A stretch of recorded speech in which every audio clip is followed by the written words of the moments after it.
இந்த நாளிலே சத்தியத்தை அறிவீர்கள், சத்தியம் உங்களை விடுதலையாக்கும் என்ற வசனத்தின்படி இந்த பேசப்போகிற இந்த வார்த்தை நம்முடைய உள்ளத்தை தொடும்படி, நம்மளுக்கு இப்படிப்பட்ட வசனங்கள் இருக்கிறதா என்று அறியும்படிக்கு கர்த்தர் நம்மோடு இடைபடுகிறார். வேத வசனத்தை எடுத்து வாசிப்போம். ஏசாயா 5:12. அவர்கள் சுரமண்டலத்தையும் தம்புருவையும் மேளத்தையும் நாகசுரத்தையும் மதுபானத்தையும் வைத்து விருந்து கொண்டாடுகிறார்கள். ஆனாலும் கர்த்தரின் கிரியையை நோக்குகிறதும் இல்லை, அவர் கரத்தின் செய்கையை சிந்திக்கிறதும் இல்லை. இங்கே கவனிங்க, இந்த வார்த்தையை பாருங்களேன். ஒரு வித்தியாசமான ஒரு வார்த்தையாக இருக்கிறது பைபிளில். அவர் ஒரு அங்கலாய்த்து, ஒரு வேதனைப்பட்டு, ஒரு சஞ்சலப்பட்டு சொல்கிறாரு, இந்த ஜனத்தை எனக்கென்று ஏற்படுத்தினேன், இவர்கள் என் துதியை சொல்லி வருவார்கள் என்று வேதம் சொல்லுகிறது. அப்போ கர்த்தர் உங்களையும் என்னையும் எதுக்கு ஏற்படுத்தினார், எதுக்கு உருவாக்கினார் என்று கேட்டால், அவரை மகிமைப்படுத்த, அவரை நன்றி சொல்ல, அவரை துதிக்க, அவரை சோத்தரிக்க என்று தான் நம்மளை அழைச்சிருக்கிறார். எகிப்திலே இஸ்ரேல் மக்களை அழைக்கும் போது மோசே எப்படி சொல்கிறார், கர்த்தரை ஆராதிப்பதற்கு என் ஜனங்களை வரவிடு என்று சொல்லித்தான் அந்த எகிப்திலிருந்து இஸ்ரேல் மக்களை மோசே அழைத்தார். அதே போல் இன்றைக்கி உங்களை என்னையும் கர்த்தர் எதுக்கு தெரிஞ்சிருக்கிறார், எதுக்கு அழைச்சிருக்கிறார்னா, அவரை தேடும்படி, அவரை ஆராதிக்கும்படி, அவருக்கு மகிமை செலுத்தும்படி, அவருக்கு நன்றி சொல்லும்படி தான் கர்த்தர் நம்மளை அழைச்சிருக்கிறார். ஆனால் இந்த நாட்களிலே இந்த வேத வசனம் என்ன சொல்கிறது, அவர்கள் சுரமண்டலத்தையும் தம்புருவையும் மேளத்தையும் நாதசுரத்தையும் மதுபானத்தையும் வைத்து விருந்து கொண்டாடுகிறார்கள். எதை வைத்து விருந்து கொண்டாடுகிறார்கள்? களியாட்டங்கள், உலகப்பரமான காரியங்களை வைத்து விருந்து கொண்டாடுகிறார்கள், சந்தோஷம் இருக்கிறாங்க. ஆனால் இந்த விருந்து மருந்தும் எத்தனை நாளைக்கு? இந்த களியாட்டங்கள், இந்த சந்தோஷங்கள் எத்தனை நாளைக்கு? எந்த சந்தோஷமும் அது நிலையாக இருக்க முடியாது. என்றாவது ஒரு நாள் கண்டிப்பாக மரிப்பார்கள். எத்தனையோ செல்வந்தர்கள், எத்தனையோ கோடீஸ்வரர்கள் இருந்தார்கள், செல்வ செழிப்பாக இருந்தார்கள், ஆனால் மடிந்தார்கள். ஆனால் மடிந்த பிற்பாடு அவர்கள் எங்கே போவார்கள்? நரகமா மோட்சமா என்பது தெரியாது. ஆனால் நாம் பரலோகத்துக்கு போகும்படி இந்த பூமியில் கர்த்தரை தேடும்படி நான் உங்களை அழைச்சிருக்கிறார். ஆனால் கர்த்தரை என்ன சொல்கிறார் பார்த்துக்கொள்ளுங்க, கர்த்தரின் கிரியைகளை நோக்குகிறதும் இல்லை, அவர் கரத்தின் செய்கைகளை சிந்திக்கிறதும் இல்லை. கர்த்தருடைய கிரியைகளை நோக்கிறது கிடையாது, கர்த்தருடைய கிரியைகளை சிந்திக்கிறது கிடையாது, கர்த்தருடைய கிரியைகளை பார்க்கறது கிடையாது. அவர் யார் என்பதை அறியாமல் இருக்கிறார்கள், அவர் எப்படிப்பட்டவர் என்பது தெரியாமல் இருக்கிறார்கள். அவர் வேதத்திலே எப்படிப்பட்ட காரியங்களை செய்திருக்கிறார் என்பது வேதத்தில் சொல்லப்பட்டிருக்கிறது. ஆனால் இதை அறியாமல், இது தெரியாமல், இது புரியாமல் தனக்கு வந்த மனம் போன போக்கிலே வாழ்ந்து கொண்டு இருக்கிறார்கள் எத்தனையோ மனிதர்கள். ஆனால் கர்த்தர் சொல்கிறாரு, என்ன சொல்கிறாருன்னு கேட்டால், என்னுடைய கையின் கிரிகளை குறித்து தெரியாமல் வாழ்ந்து கொண்டு இருக்கிறார்கள். என்னை நோக்குவது கிடையாது, என்னை பார்ப்பது கிடையாது, என்னிடத்தில் வருவது கிடையாது, என்னிடத்தில் ஜெபிப்பது கிடையாது, மகிமைப்படுத்துவது கிடையாது என்று சொல்லி அங்கலாய்த்து பேசுகிறார். அடுத்த வசனம் சொல்லுகிறது 13, என் ஜனங்கள் அறிவில்லாமையினால் சிறைப்பட்டு போகிறார்கள், அவர்களில் கனம் உள்ளவர்கள் பட்டினியினால் தோய்ந்து போகிறார்கள், அவர்களுடைய திரளான கூட்டத்தார் தாகத்தால் நாவறண்டு போகிறார்கள். தாகத்தால் நாவறண்டு போகிறார்கள். கர்த்தரை தேடுங்கள் அப்பொழுது பிழைப்பீர்கள் என்று சொல்லப்பட்டிருக்கிறது. ஆனால் அவருடைய வாழ்க்கை எப்படி இருக்கிறது பார்த்துக்கொள்ளுங்க. தாகத்தால் நான் வறண்டு போகிறது. ஏன் இப்படிப்பட்ட வறுமைகள், கஷ்டங்கள் என்றால் அவரை தேடால். அடுத்த வசனம் 14 என்ன சொல்கிறது என்று கேட்டால், அது நிமித்தம் பாதாளம் தன்னை விரிவாக்கி தன் வாயை ஆவென்று மட்டில்லாமல் திறந்து அவர்கள் மகிமையும் அவர்கள் திரள் கூட்டமும் அவர்கள் ஆடம்பரமும் அவர்களில் களி கூறுகிறவர்களும் அதற்குள் இறங்கி போவார்கள். பாருங்க, ஆடம்பரமான வாழ்க்கை வாழுகிறவர்கள், களி கூறுதலான வாழ்க்கை வாழுகிறவர்கள்,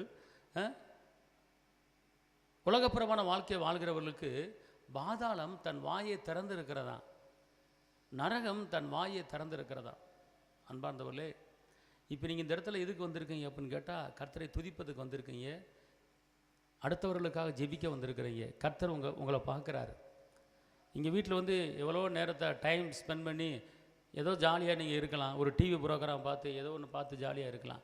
ஆனால் நீங்கள் அதையெல்லாம் விட்டு உதறி தள்ளிட்டு நீங்கள் கர்த்தரை தேடுவதுக்கு இந்த இடத்துக்கு வந்திருக்கீங்க அப்படின்னு கேட்டால், உங்களுக்கு நரகத்துக்கும் சம்பந்தம் இல்லை. கர்த்தர் உங்களுக்கு பரலோகத்தை அவர் ஆயத்தம் பண்ணி வச்சிருக்கிறார்.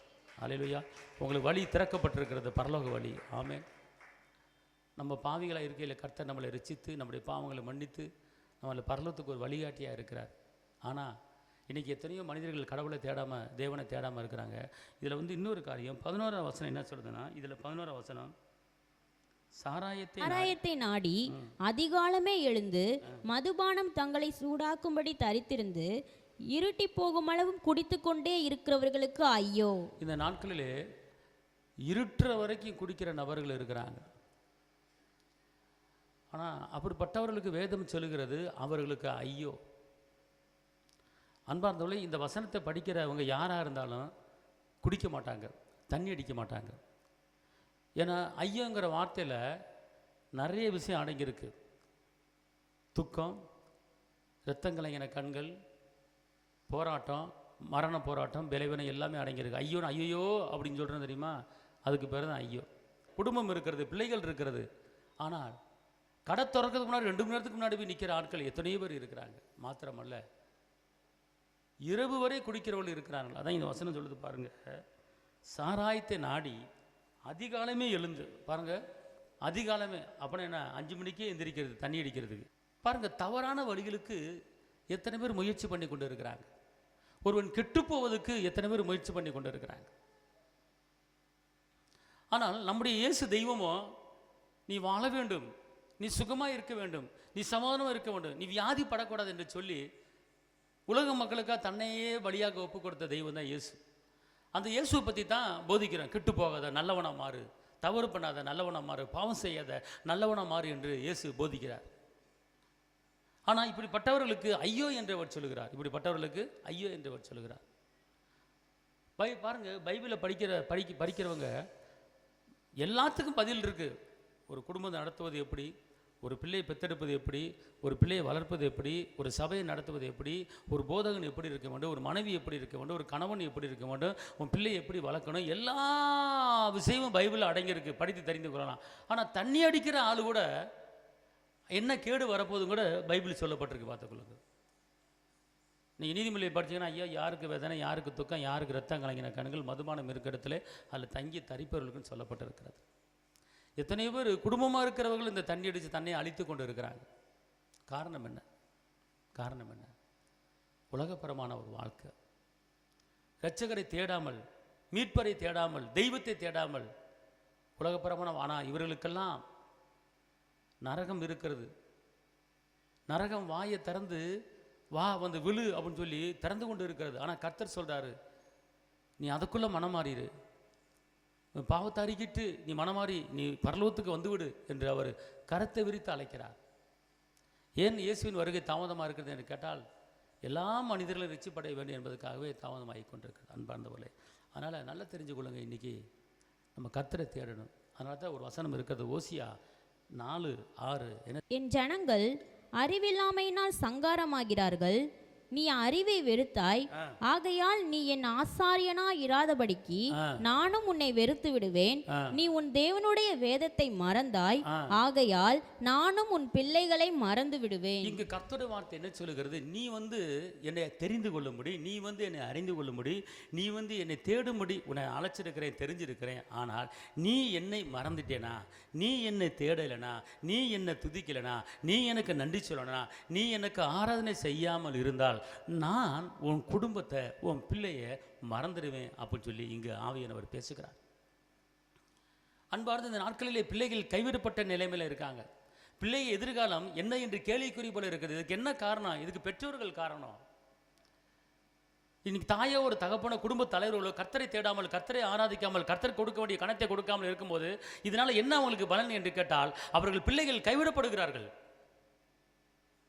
அவர்கள் பிள்ளைகளுக்கு வாழ்வு கிடைக்கவில்லை. எதிர்காலம் ரொம்ப படு தோல்வியில் போய் கொண்டு இருக்கிறது. ஏன் அப்படின்னு கேட்டால், பெற்றோர்கள் கர்த்தரை தேடாமல், கர்த்தரை ஆராதிக்காமல், கர்த்தருக்கு கொடுக்க வேண்டிய நேரத்தை, கர்த்தருக்கு கொடுக்க வேண்டிய தருணத்தை கொடுக்காமல், உலகம் தான் முக்கியம், தண்ணி தான் முக்கியம், சுகபோகம் தான் முக்கியம் என்று ஓடும்போது அவர்கள் பெற்ற பிள்ளைகள் கைவிடப்பட்ட நிலைமையில வருகிற நிலைமை வருகிறது. அதனால தான் இங்கே வேதம் சொல்லுகிறது, ஓசியால சொல்லப்பட்டிருக்கு, நீ என் வேதத்தை மறந்தாய், நீ என்னை மறந்தாய், நான் உன் பிள்ளையை மறந்துடுவேன். உன் பிள்ளைக்கு வாழ்வு கொடுக்க நினைச்சேன், உன் பிள்ளையை உயர்த்த நினைச்சேன், உன் சந்ததி எவ்வளவா பெரிய இருக்கு என்ற வசனத்தின்படி உன் சந்ததியை பெருக நினைச்சேன், உன் சந்ததி ஒளிமுறை கண்டுபிடி வளர்ந்திருக்கும் என்று இந்த வாக்குத்தத்த வசனத்தின்படி உன் சந்ததியை பெருக பண்ண நினைச்சேன். ஆனால் என் வாக்குத்தத்தம் உன் குடும்பத்தில் நிறைவாக இருப்பதற்கு நீ என்னை தேடாமல் இருப்பதனால, என்னை மகிமைப்படுத்தாமல் இருப்பதனால தான் உன் பிள்ளைகள் கைவிடப்பட்ட நிலைமையில போயிடும் என்று கர்த்தருடைய ஆவியானவர் சொல்லிக் கொண்டிருக்கிறார். இன்னைக்கு பிள்ளைகள் கெட்டு போறதுக்கு என்ன காரணம்?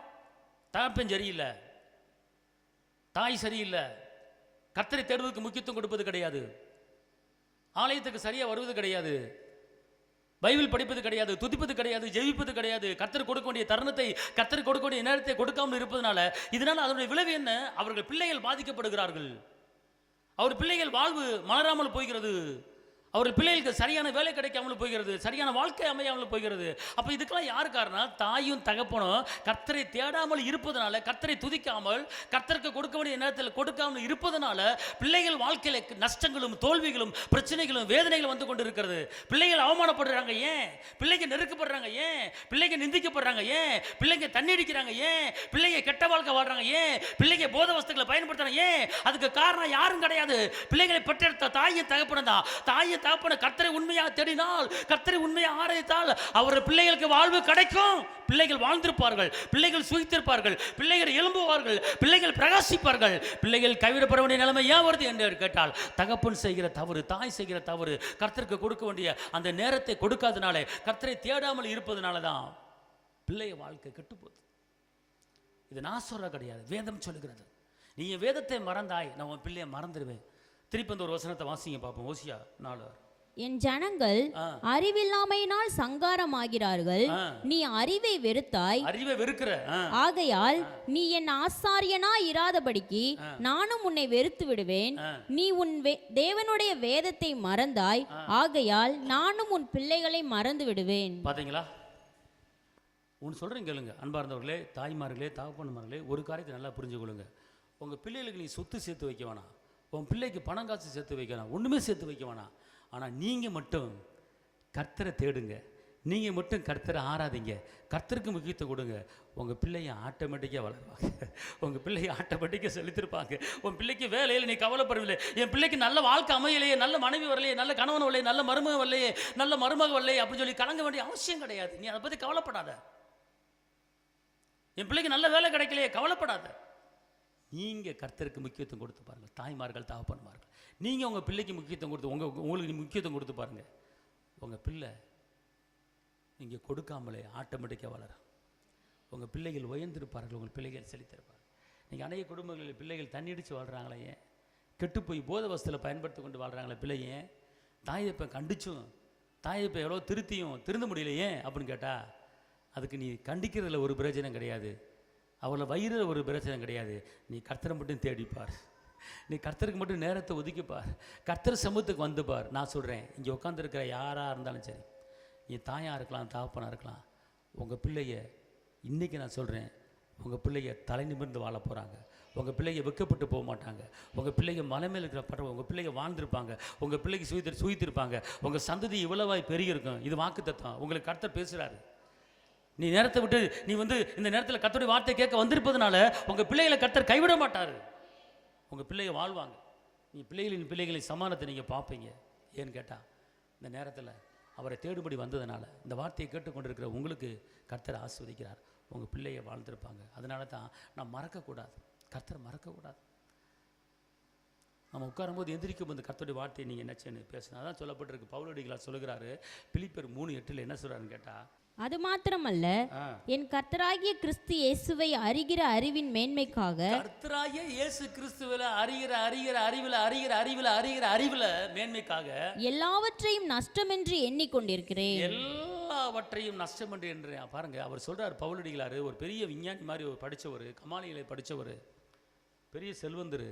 அவர் சொல்றாருங்க, கர்த்தரை இயேசுவே அறிகிற அறிவில வளர்வதற்கு எனக்கு இருக்கிற சொத்தையும், எனக்கு இருக்கிற காசு பணத்தையும், எனக்கு இருக்கிற அறிவையும், எனக்கு இருக்கிற ஞானத்தையும், எனக்கு இருக்கிற வீட்டையும், எனக்கு இருக்கிற நகனட்டையும், எல்லாவற்றையும், என் பதவியும், என் அந்தஸ்தையும், எல்லாவற்றையும் நஷ்டமும் குப்பைமேன்றேன்.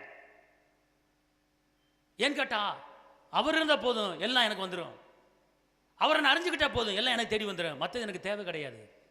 ஏன்னா அவரை அறிகிற அறிவிலே நான் அறிவதற்கு நான் எல்லாவற்றையும் நஷ்டமா என்றேன் அப்படிங்கிறார். அப்போ என்ன அர்த்தம் தெரியுமா?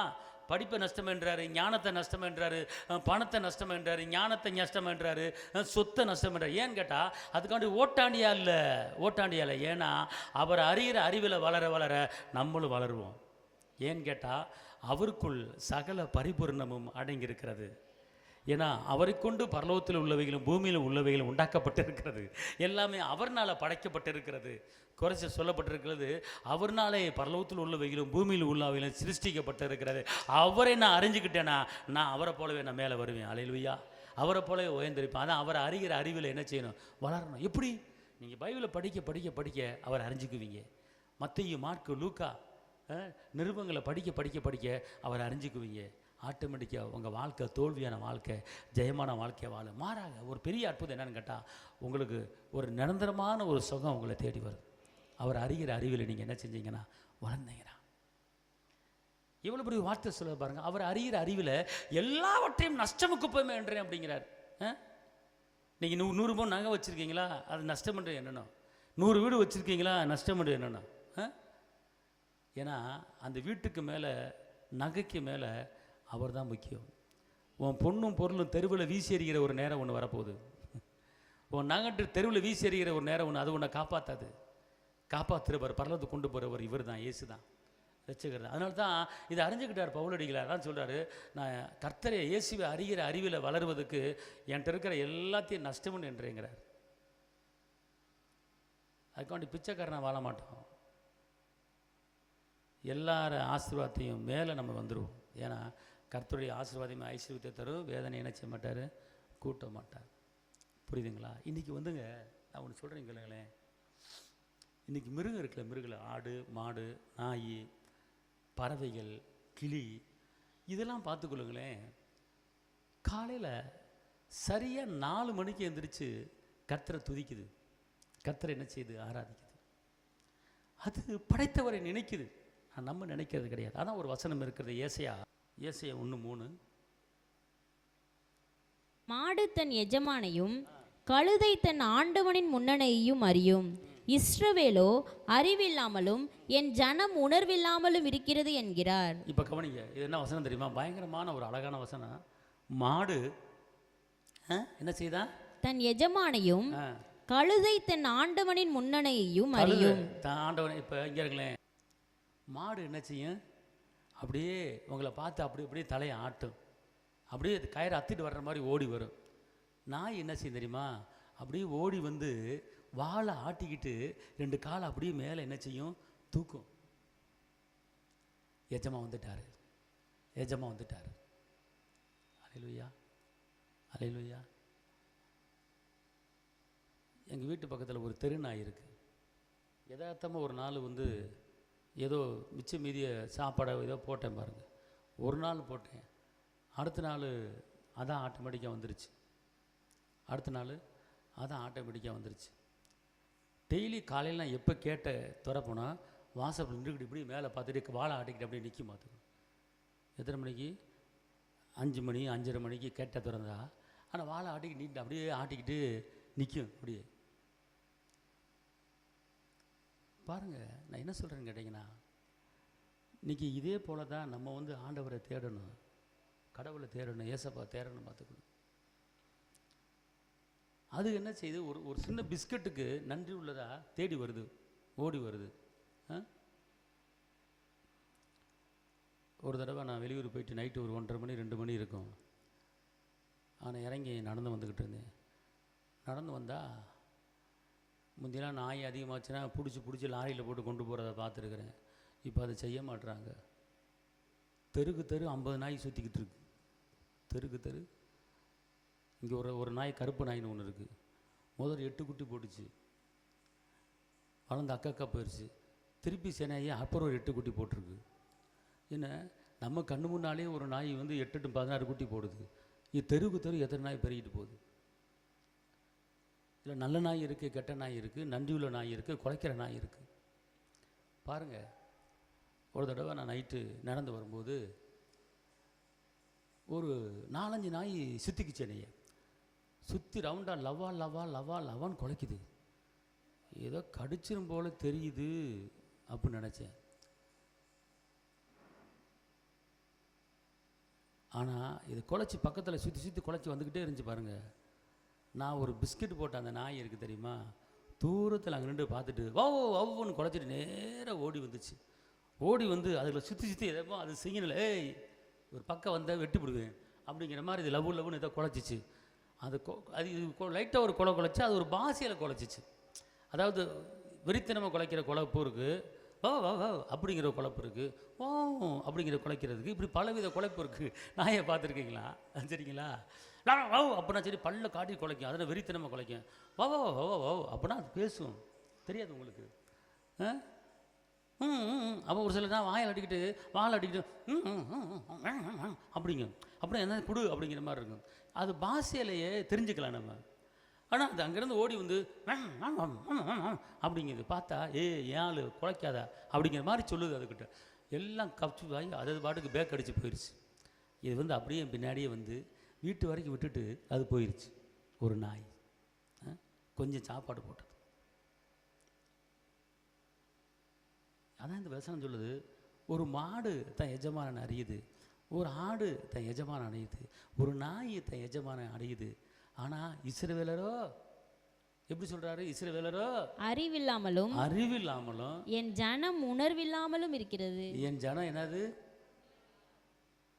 எவ்வளோ ஒரு பாரு, கடவுள் படைச்சதா அது. ஆனால் அதுக்கு 5 அறிவு, நம்மளுக்கு 6 அறிவு, கூட ஒரு அறிவு வச்சுட்டாரு. ஆனால் 5 அறிவு படைச்சது கடவுளை அழகாக தேடுது. ஆனால் 6 அறிவு படைச்ச நம்ம அவரை தேட மாட்டோம். புரியுதுங்களா? அதனால் நம்ம கர்த்தரை தேடணும். தேடிக்கிட்டு நம்ம விண்ணப்பத்தை வைக்கும்போது கண்டிப்பாக கர்த்தர் செய்வார். நம்முடைய ஜெபங்களுக்கு பதில் தருவார். ஜெபத்தை தள்ளாதவர். கர்த்தருக்கு முக்கியத்துவம் கொடுப்போம். அவர் அறிகிற அறிவில் நம்ம என்ன செய்வோம்? வளருவோம். பாருங்கள், இன்னொரு வசனம் பாருங்கள், நல்லா தெரிஞ்சு கொள்ளுங்க. நம்ம ஜெபிக்கும்போது நம்ம முன்னமே கர்த்தரை தேடி அவர் பிரசன்னத்தை உணர்ந்து அவர் எனக்குள்ளே இருக்கிறார் என்கிற அந்த அறிகிற அறிவில் வளர்ந்து நீங்கள் இருக்கணும். இப்போ நீங்கள் ஜெபிக்கிறதுனால அவர் யார், எப்படிப்பட்டவர் என்பதை நீங்கள் தெரிஞ்சிருக்கணும். அல்லேலூயா, அல்லேலூயா சொல்லுங்கள். அல்லேலூயா, அல்லேலூயா. இப்போ உங்ககிட்ட வந்து ஒரு 100 ரூபா 200 ரூபா கேட்டால் கிடைக்குங்கிறது எனக்கு தெரியும். சரியா? 100 200 கேட்டால் கொடுப்பீங்களா? கொடுக்க முடியாது. கொடுப்பீங்க. இது ஒரு 25,000 உங்கள்கிட்ட கேட்டால் கொடுப்பீங்களா? உங்கள்கிட்ட இருக்காது. 25,000 கொடுங்க அப்படின்னு கிட்ட இருக்காது. அப்போ உங்களை பற்றி எனக்கு தெரியும். இந்த அக்காட்ட 100 ரூபா கேட்டால் கிடைக்கும், ஒரு 200 ரூபா கேட்டால் கிடைக்கும், 25 ரூபா கேட்டால் கிடைக்காதுங்கிறது எனக்கு நல்லாவே தெரியும். அப்போ அதே போல் நம்ம தகப்பன்ட்ட அவர்கிட்ட எவ்வளோ கேட்டாலும் கிடைக்கும் அப்படிங்கிற அந்த உணர்வு உங்களுக்கு வரணும். இப்போ நீங்கள் உட்காந்துருக்கிற ஒவ்வொரு ஆளையும் நான் அறிஞ்சு வச்சுருக்கிறேன்.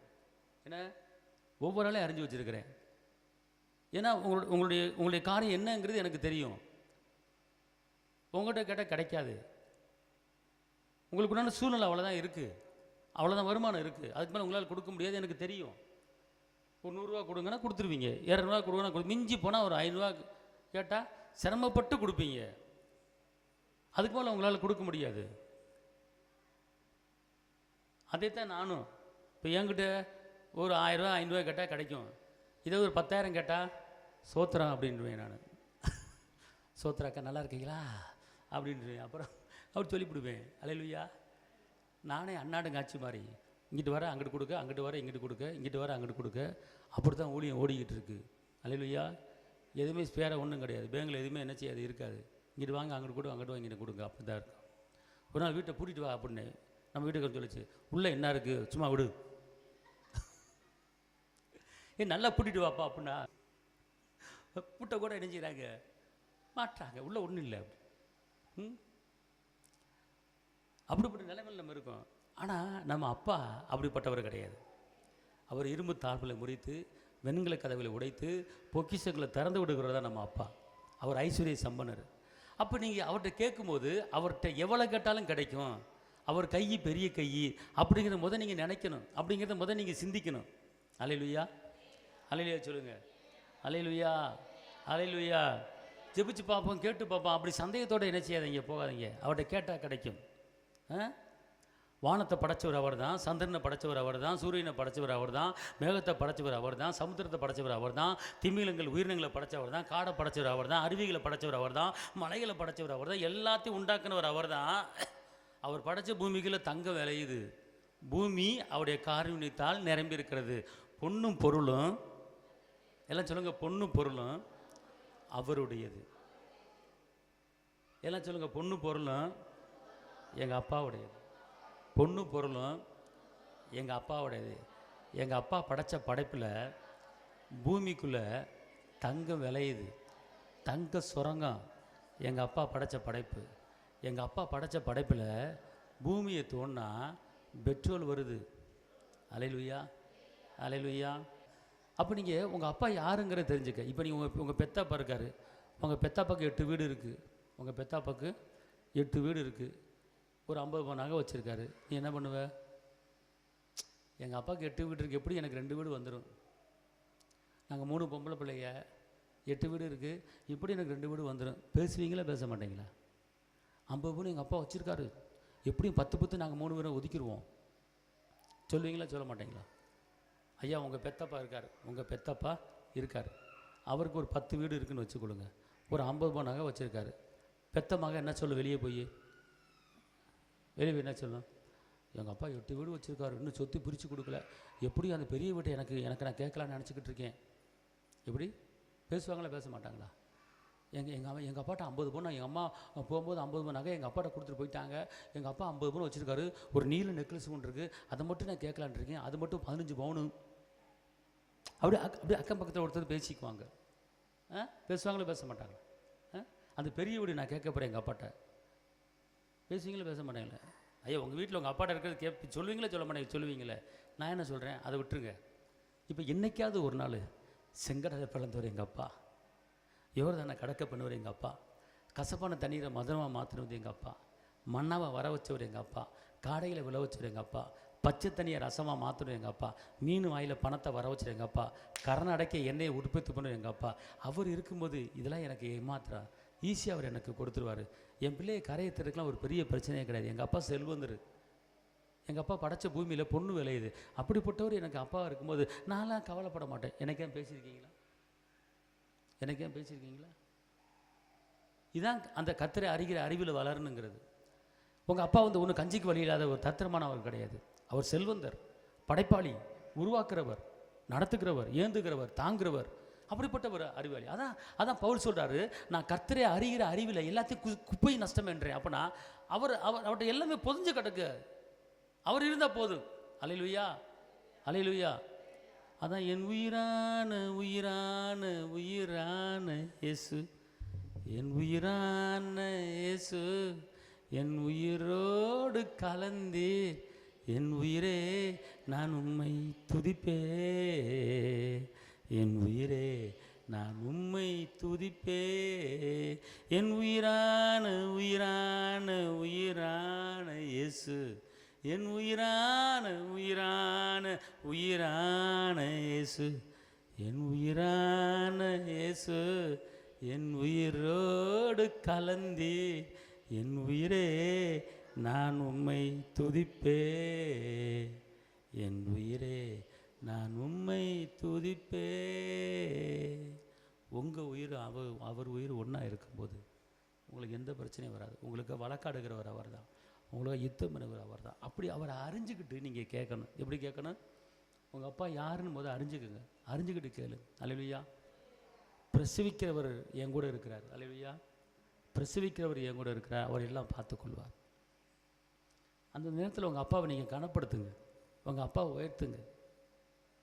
உன் சந்ததி இவ்வளவாய் பூமியில் பெரிய இருக்குன்னு சொல்லியிருக்கிறாரு, கண்டிப்பாக எனக்கு சந்ததி உண்டாகும். எங்கள் அப்பா சொல்லிட்டாரு, கண்டிப்பாக நடக்கும். எங்கள் அப்பா சொல்லிட்டாரு, எங்கள் அப்பா சொல்லிட்டாரு, கண்டிப்பாக நடக்கும். அநேக ஜாதிகளுக்கு கடன் கொடுப்பா, எங்கள் அப்பா சொல்லிட்டாரு, கண்டிப்பாக நடக்கும். பேசி பாருங்களேன், சொல்லி பாருங்களேன், கண்டிப்பாக செய்வார். சகைவர் ரிச்சி படைஞ்சவர் என் குடும்பத்தில் இருக்கிறாள் ரிச்சி படைய வைப்பார்.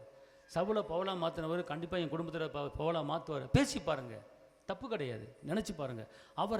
அவரை அறிகிற அறிவில் என்ன செய்யுங்க, வளரணுங்கிறது. நீங்கள் வளர்ந்துக்கிட்டே இருங்க. அவரை எப்படி அறியணும். அவர் தோண்ட தோண்ட பூமிக்குள்ளே போயிட்டே இருக்கும். அதே போல் அவரை அறிய கண்டுகொள்ள முடியாது. அவ்வளோ பொக்கிஷம் இருக்குது ஏசப்பட்ட. அதனால் அவரை அறிஞ்சுக்கிட்டு நீங்கள் கேட்கணும். அல்லேலூயா. அவரை அறிஞ்சுக்கிட்டு நீங்கள் கேட்கணும். எப்படி கேட்கணும் அப்படின்னு கேட்டிங்கன்னா, ஒரு வசனத்தை வாசிங்க. அப்போஸ்தலர் 2:46-47. அவர்கள் ஒருமனப்பட்டவர்களாய் தேவாலயத்திலே அனுதினமும் தரித்திருந்து வீடுகள் தோறும் அப்பம் விட்டு மகிழ்ச்சியோடும் கபடமில்லாத இருதயத்தோடும் போஜனம் பண்ணி தேவனை துதித்து ஜனங்கள் எல்லாரிடத்திலும் தயவு பெற்றிருந்தார்கள். அல்லேலூயா.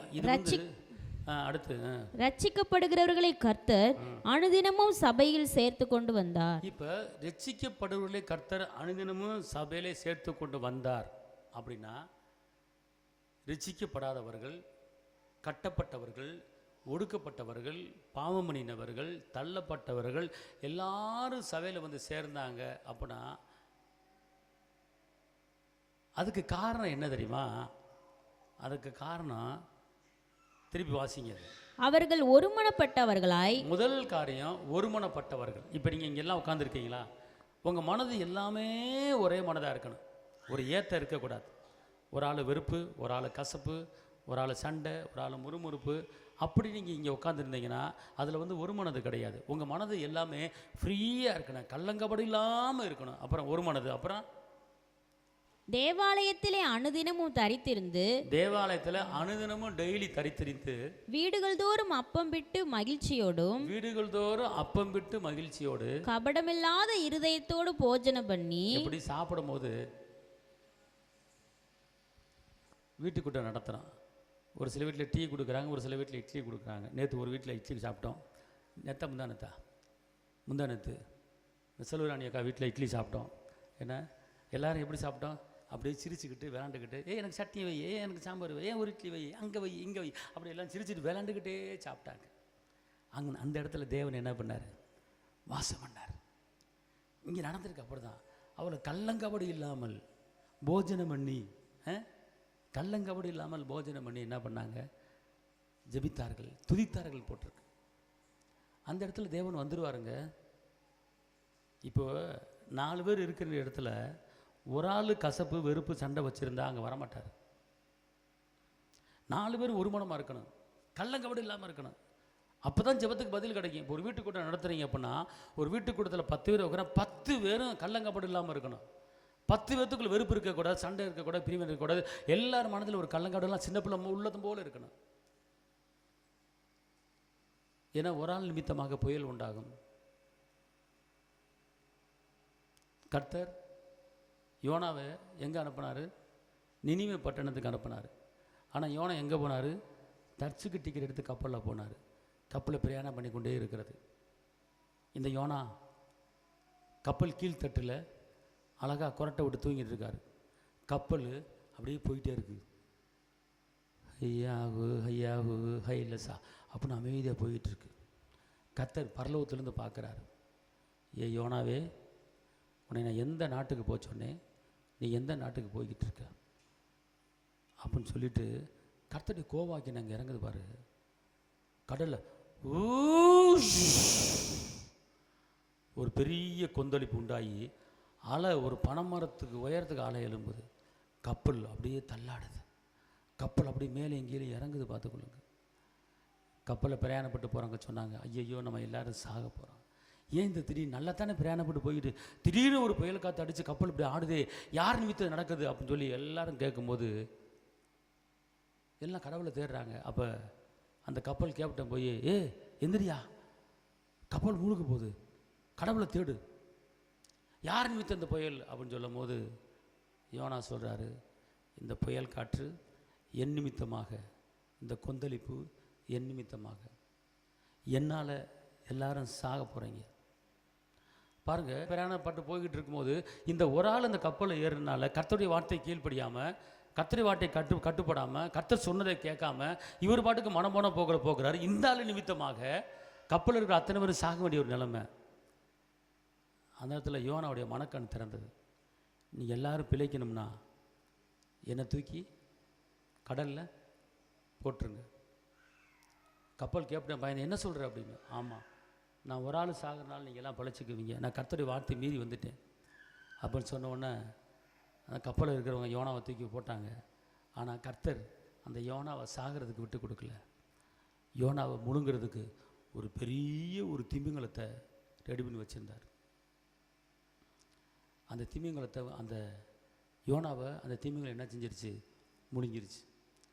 முழுங்கின உடனே அந்த புயல் காற்று, கடல் இறைச்சல், கடல் கொந்தளிப்பு அப்படியே அமைதியாயிருச்சு. கப்பல் பிரயாணப்பட்டு போயிடுச்சு. ஆனால் யோனா எங்கே இருக்கார்? கடலுக்குள்ளே ஒரு திமிங்கலத்துக்குள்ளே உள்ளே உட்காந்துருக்கிறார். ஒரு திமிங்கலத்தில் 10க்கு 10 ரூம்பு, 4 ரூம்பு இருக்குமா? எத்தனை ரூம்பு? 10க்கு 10 ரூம்பு, 4 ரூம்பு இருக்கும். அதில் ஒரு ரூமில் போய் இவர் என்ன செஞ்சுட்டார், உட்காந்துட்டார். புரியுது உங்களுக்கு? ஆனால் முழுங்கும் போது ஒரு கடி லபக்குன்னு கழிச்சிருந்தா சுக்குநூறாக இருப்பார். ஆனால் நல்ல வேலை அது ஒவ்வொரு பல்லு வெளியில் இருக்கும்.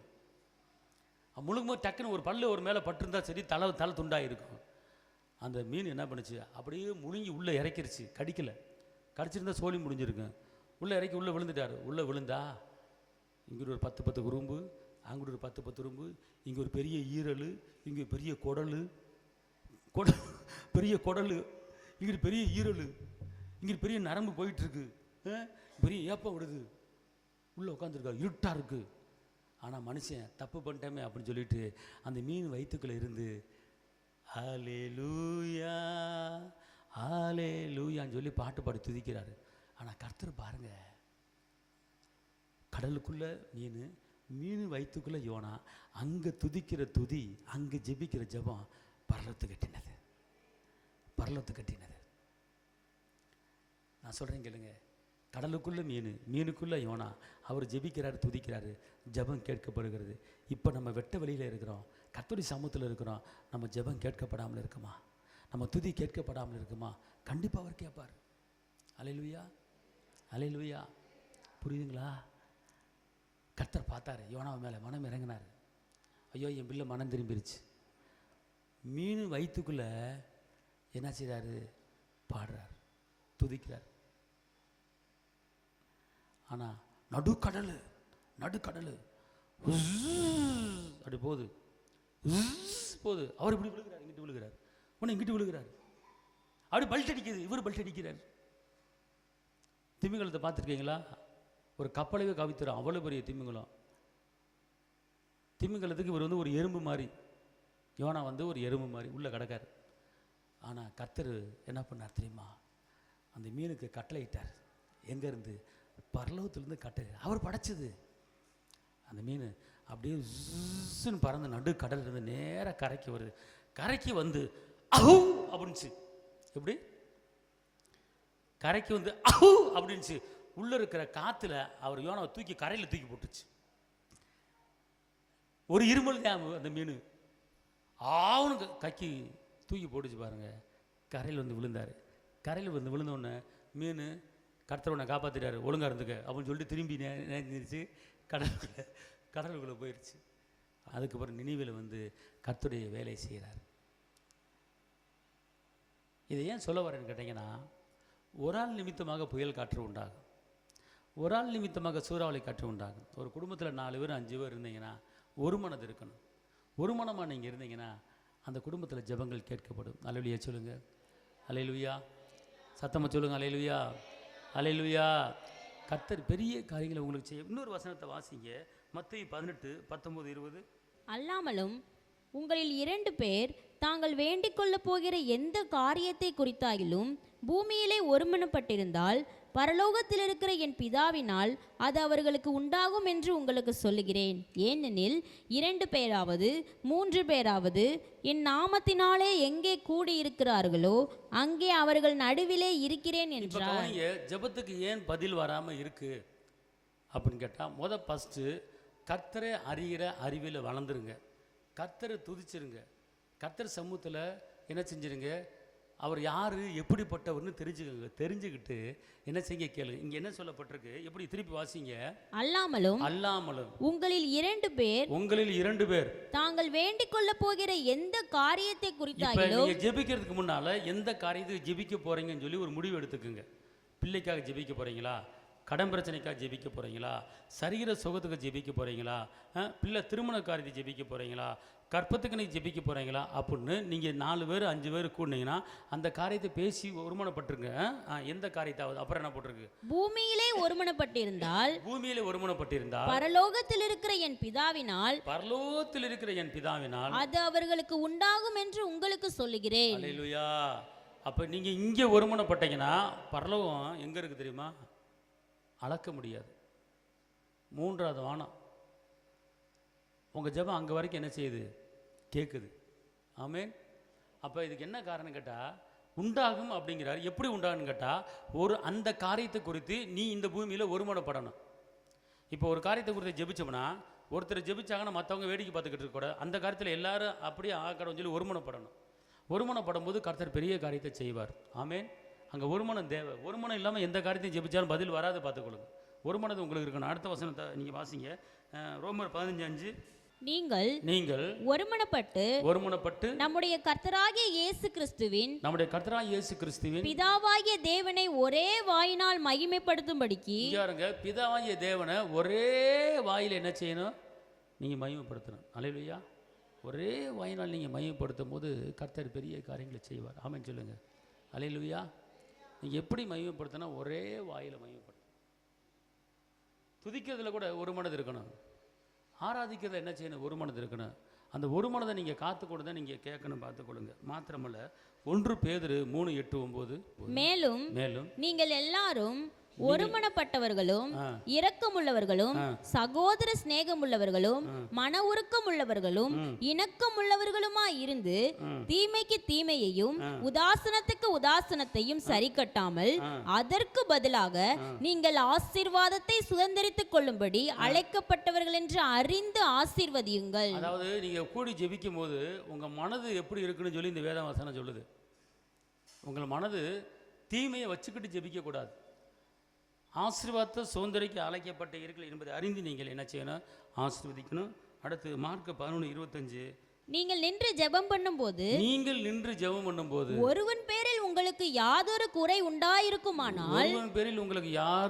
இருக்குமானால் பரலோகத்தில் இருக்கிற உங்கள் பிதா உங்கள் தப்பிதங்களை உங்களுக்கு மன்னிக்கும்படி அந்த குறையை அவனுக்கு மன்னியுங்கள். அல்லேலூயா.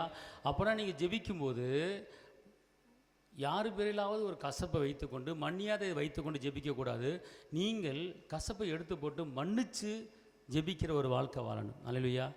அப்போது தான் உங்கள் ஜெபத்துக்கு பதில் வரும். இந்த இதயத்துக்குள்ள வெறுப்பு, கசப்பு, பகை, மேட்டின்மை, பெருமை இதெல்லாம் வச்சுக்கிட்டு ஜெபிக்கக்கூடாது. வசனம் சொல்லுது, நின்று ஜெபம் பண்ணும்போது ஒரு பேரில் குறை இருந்தால் அந்த குறையை நீ மன்னிச்சுட்டு ஜெபி அப்படிங்கிறார். நீ சண்டை போட்டு வந்து ஜெபிக்காத, கசப்பு வச்சுட்டு வந்து ஜெபிக்காத, மன்னிக்கிற தன்மை வேண்டும் என்று அவர் சொல்லுகிறார். அதனால் இந்த நாட்களிலே கர்த்தரை அறிகிற அறிவில் நம்ம எல்லாரும் என்ன செய்யணும்? வளரணும். நம்ம ஜெபிக்கும் போது நம்ம இருதயம் எப்படி இருக்கிறது, நம்ம ஆவி எப்படி இருக்கிறது, ஆத்மா எப்படி இருக்கிறது அப்படிங்கிற பார்த்து நீங்கள் ஜெபிங்க. கர்த்தர் பெரிய காரியங்களை செய்வார். நன்றி.